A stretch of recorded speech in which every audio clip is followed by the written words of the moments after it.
पीयूष इंदौर में रहकर एमबीए की पढ़ाई कर रहा था। इसने किराए पर एक घर ले रखा था और जहां पीयूष पढ़ाई कर रहा था वहीं एक और लड़की पढ़ा करती थी।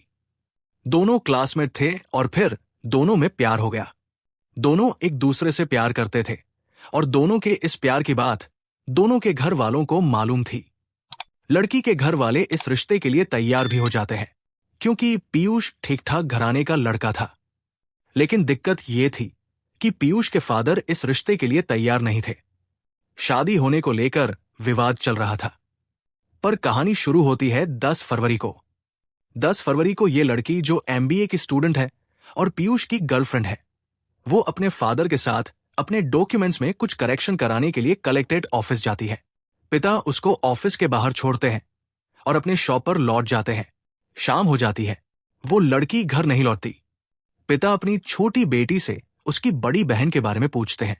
अब इन सभी घर वालों को लगता है कि लड़की पीयूष के साथ होगी। दोनों एक दूसरे से प्यार करते हैं।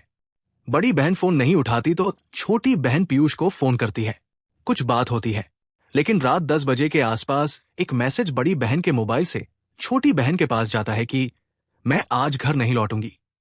घर वाले परेशान हो जाते हैं। सब उसे ढूंढते हैं पर लड़की मिलती नहीं। फिर उन्हें लगता है दोनों साथ होंगे। सुबह हो जाती है। 11 फरवरी की तारीख आती है। लड़की घर नहीं लौटती तब पिता पुलिस स्टेशन में जाकर कंप्लेंट कर देते हैं। अब पुलिस शिकायत दर्ज करती है। उसके बाद पुलिस लड़की को ढूंढने लगती है। लड़की मिलती नहीं है। 10 फरवरी से गुम ये लड़की 11 फरवरी को नहीं मिली, 12 को भी नहीं मिली। अब 13 फरवरी की तारीख को पीयूष के ताले लगे कमरे से पड़ोसियों को बदबू आने लगती है। उन्होंने फौरन पुलिस को फोन कर दिया। पुलिस मौके पर पहुंचती है। पुलिस को भी बदबू महसूस हुई। इसके बाद ताला तोड़ा जाता है। चश्मदीदों की मौजूदगी में घर के अंदर जैसे ही पुलिस दाखिल होती है, पुलिस वाले खुद दंग रह जाते हैं। अंदर एक पलंग पर एक लड़की की लाश थी जिसके जिस्म पर कोई कपड़ा नहीं था। सीने पर चोट के निशान थे। पास में एक मुड़ा हुआ चाकू पड़ा हुआ था। बियर की कुछ बोतलें पड़ी थी और लड़की की हालत देखकर साफ लग रहा था कि लड़की के साथ जबरदस्ती की गई है। पुलिस लाश को कब्जे में लेती है। इसके बाद तफ्तीश शुरू होती है। लड़की के माँ बाप से पूछताछ होती है।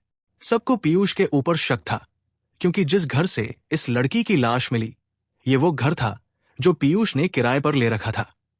अब पुलिस पीयूष को ढूंढना शुरू करती है। पीयूष कहीं मिलता नहीं है। लड़के का मोबाइल बंद, लेकिन लड़की का लोकेशन चालू था।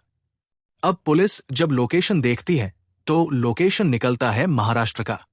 अब पुलिस उसी मोबाइल के लोकेशन को ट्रेस करते हुए महाराष्ट्र पहुंचती है। वहां ठाणे के आसपास उस लोकेशन की मदद से और मुंबई पुलिस की मदद से पीयूष पुलिस के शिकंजे में आ जाता है। पुलिस पीयूष को गिरफ्तार करके इंदौर लाती है। इंदौर आने के बाद पुलिस ने पीयूष से पूछताछ शुरू की। इस कत्ल के मामले में उसने कहा, मुझे खाली पेपर और पेन चाहिए। पुलिस ने पेपर और पेन दिया, फिर उसने कहानी लिखी। पीयूष का कहना था कि वो अपनी गर्लफ्रेंड से बहुत प्यार करता था, शादी करना चाहता था। लड़की के घर वाले तैयार थे, लेकिन उसके अपने पापा तैयार नहीं थे। उसे लगा कुछ दिनों में उसके पिता मान जाएंगे, लेकिन अचानक फिर उसके मन में एक शक आया।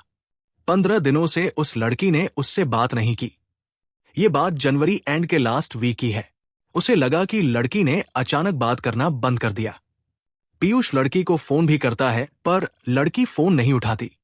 उसे गुस्सा आने लगा और फिर गुस्से के साथ साथ उसके दिमाग में शक का बीज पड़ गया।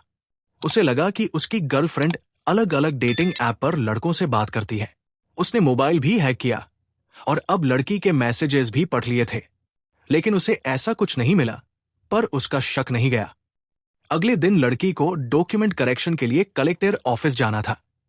डॉक्यूमेंट करेक्शन के बाद लड़की पीयूष के साथ वहां से निकल पड़ी। पीयूष उसे अपने साथ उसी किराए के कमरे में ले गया। वहां जाने के बाद दोनों मिलते हैं, बातचीत होती है। फिर अचानक शादी की बात छिड़ती है। पीयूष को गुस्सा आता है। इसी गुस्से में वो अचानक लड़की पर हमला कर देता है, उसका गला दबाता है और फिर चाकू लेकर लड़की के सीने पर चाकू का वार करता है। अपनी गर्लफ्रेंड की लाश के साथ वो जबरदस्ती करता है। पीयूष कुछ सामान अपने एक छोटे से बैग में रखता है।